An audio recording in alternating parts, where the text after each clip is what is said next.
Should the post office be privatized? Joining me now, CNN political analyst Roland Martin, and also Mark Skoda, chairman of the Memphis Tea Party. Mark, you've worked with FedEx and UPS. Is this a job that a private company could do?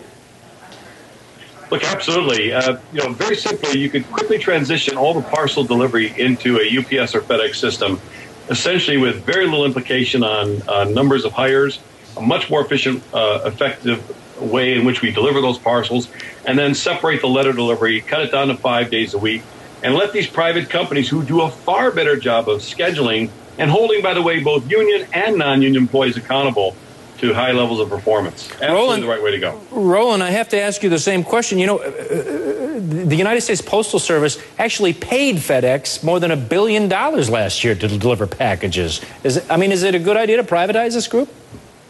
Well, first of all, remember, when you talk about privatization and a private company, what you also have are companies who make decisions to basically cut certain people off. One of the issues that you have to deal with, and that is, what do you do about rural America? Not everybody lives in big cities. And so typically what companies would do, they will simply say, hey, forget certain amounts of people. We're only going to really go after those high dollar routes, if you will. I certainly believe you must have serious changes with the Postal Service, because you can't be carrying 300,000 employees. You can't be losing the amount of money and still trying to operate as if we no longer have the internet.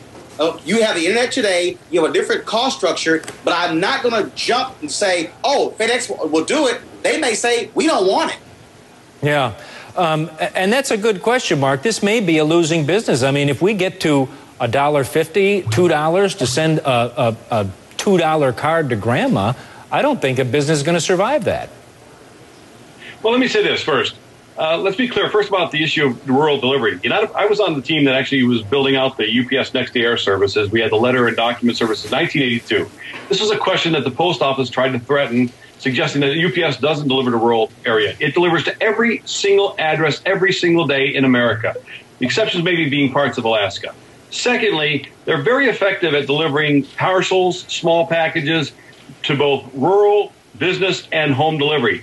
The reason you want to have all of that, because at the end of the day, what's a very important point is you deliver the businesses in the AM, you deliver the homes in the PM, and then you pick up in the late afternoons. And so thereby there's a natural integration of home delivery to the business delivery, what I call Main Street versus back street.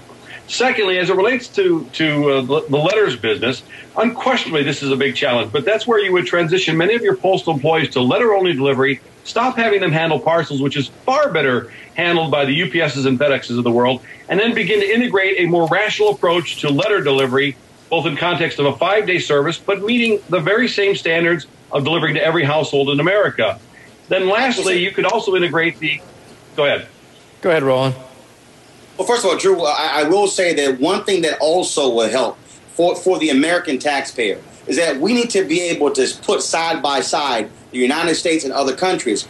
People complain about the Postal Service all day, but I will tell you, I've traveled across the globe, and our system is a lot better than a whole lot of other countries. And also, I think you have to, again, allow the current management team to make the necessary moves. I think part of the problem is you have too many members of Congress who want to protect that nice post office. Remember the whole ceiling debate? They spent time actually voting on post offices versus trying to get the debt ceiling in place. And so that's part of the problem. Politicians have gotten in the way of the Postal Service, not just the Postal Service. Guys, I think that's one thing we can agree on. When the post office is going to Congress for answers, look out.